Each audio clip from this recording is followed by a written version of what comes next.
What's up, girls and boys? It's Pinroller here, and we're back for another exciting video. Today I'm going to be talking about 5 things I wish were in Nioh 2, but probably will never see the light of day, sadly. But I have a lot of fun thinking about a wish list that I know a few of you do too, as I reached out on Reddit to see what you guys thought would be cool to be included in the Nioh 2 DLCs, which I'll be including some of these comments later in the video. As we know, the next DLC is coming out July 30th, and it's called The Tengu's Disciple. I've already covered off pretty much what we're expecting from this DLC, as well as the 2 DLCs scheduled to follow later this year. You can check out this video in the link below. Before we begin, I just want to say thanks for tuning in, and I really appreciate all the support I have so far from everybody. I'm having a lot of fun making these videos for you and hearing your feedback, so keep it coming. Okay, let's get into the 5 things I wish were in Nioh 2, but probably will never be. Number 5, Yokai and Blessed armor sets. So far, we've been introduced to Yokai and Blessed stats on weapons, which give us special effects like Imbue Purity and Corruption. Now, I'm not going to get into the specifics of what these effects are and what they do, but I'll just summarize, in my opinion, they're pretty much junk. I'd like to think Team Ninja is planning something more for these, or possibly coming out with Yokai and Blessed armor sets that enhance these effects to be more impactful in the fighting mechanics. If I had it my way, I'd have specific Yokai bosses with unique Yokai and Blessed armor sets on the drop, very similar to how human bosses have their own unique armor sets attached to them. This way we could experiment a little bit more with the Yokai and Blessed effects in our fighting techniques. Will they enhance this update with, future weapons and effects, to be more integrated into the gameplay? I'm not too sure they will do anything more with it, but I'm really hoping to be surprised if they do. Bordering on Sanity says, Soul Match accessories. Rest of my gear has 7 stats, and I'm kind of OCD, so it's bugging me that I can't use any inheritable on my accessories. So if we never see Yokai and Blessed armor sets, at the very least, we might be able to see, some soul matching for the accessories. But if they haven't done it yet for accessories, my guess is that they want to add a little bit more random luck to drops for these kind of items. And that's the reason why they can't be changed. So let me know what you think why the reason is we can't soul match or scale accessories in the comments below. Number 4, smithing text duplicate scaling. This one comes from Ignavas D14, who has a brilliant evolution to smithing text and states, I think a smithing text conversion feature would be cool. Allow players to get multiple copies of a smithing text. Then you can convert them into other weapon types or armor types at a 3-to-1 ratio, and all 3 must be the same. So what I take from that is, if we were able to get multiple copies of the same smithing text, then we would be able to evolve this smithing text or blacksmith them into something better. I think this would be pretty awesome if we were able to enhance how we use smithing texts. Maybe it could be that smithing texts become more lucky, which means that the more you temper and forge, the higher the chances you have in landing higher stats. Or it could be really cool if, the limitation of stat stacking, like having multiple attack stats, could be lifted if you evolve the smithing texts. So potentially you could have plus 10 attack stats twice or even 3 times on a single piece of gear. That's something to think about, Team Ninja, if you're listening. Okay, moving on. Number 3, Yokai character traits from Team Ninja. So for me, I love playing the different characters in Nioh 2, and I love creating my own characters from scratch. I really wish they integrate the 2 a little bit more, like instead of just having to unlock a pre-created character, we would be able to unlock a code that would allow us to have that character to be edited in the character creation feature. But I know what you're thinking. Pinroller, we can technically recreate the characters. Haven't you seen people making William? Yes, I know that, but wait, I'm taking this one step further. Bear with me.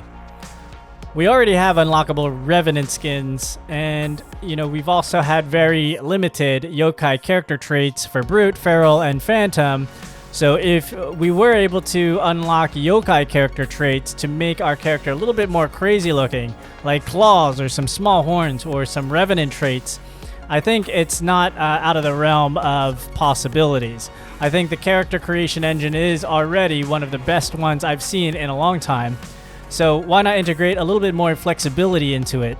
Number 2, limited edition armor and weapons.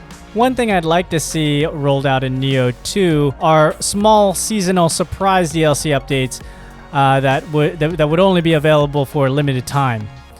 Very similar to the last armor set that was released to commemorate the 1 million Nioh 2 copies sold.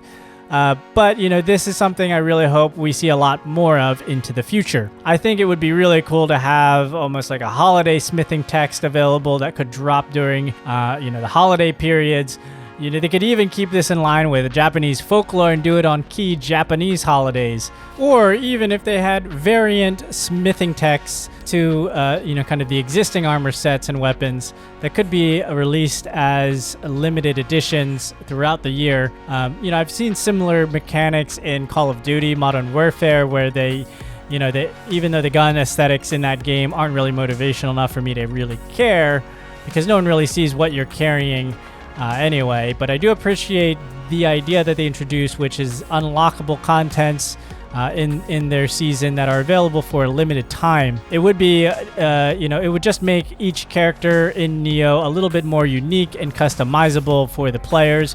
This could just be wishful thinking, and we might just only get the DLC armor that's going to be released through the new story arcs and the main DLCs, which is fine. But I think it would be pretty cool if they could surprise us a little bit more throughout the year and Team Ninja could engage with the players, as the year unfolds.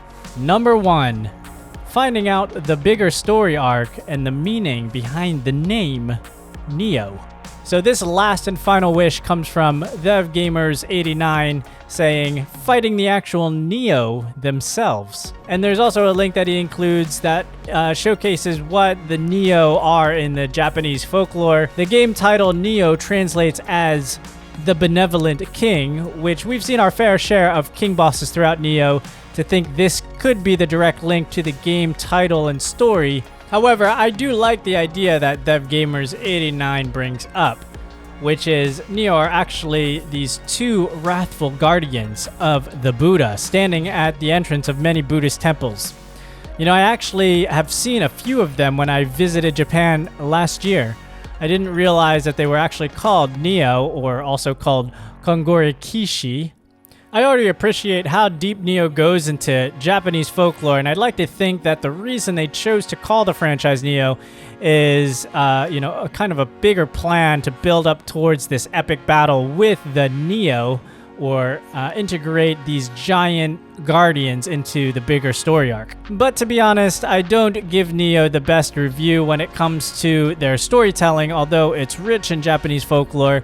I don't see them revealing a bigger story arc that enriches the game title and brings revelation as to why they actually call this game Nioh. I think that if they were going to reveal this bigger story arc behind the name Nioh, we would have already seen hints towards this, kind of like how the MCU introduced Thanos in the post-credits of The Avengers. We knew there was something bigger being planned, but we could be surprised. Maybe, these smaller stories told through Japanese history could accumulate into this idea of these Buddhist temple guardians called Nioh. But, I'm actually okay if we never find out the real reason why they call the franchise Nioh. Or maybe, we already know why and I'm missing something here. If you do know why they call the game Nioh, please comment below with a valid source from Team Ninja, because I've only seen some fan theories floating around. That's my 5 things I'd wish to see in Nioh, which I'm pretty confident will never be included into the game. But hey, I think it's fun to chat about this stuff. So please let me know what your wish list is for Nioh, and hopefully if someone at Team Ninja watches this video, maybe they might find some inspiration for the future DLCs and releases to the franchise. Hit that like button if you enjoyed the video and consider subscribing. Again, thanks for all of you who are supporting the channel. And as always, be safe. I love all of you watching out there, and I'll see you in the next one.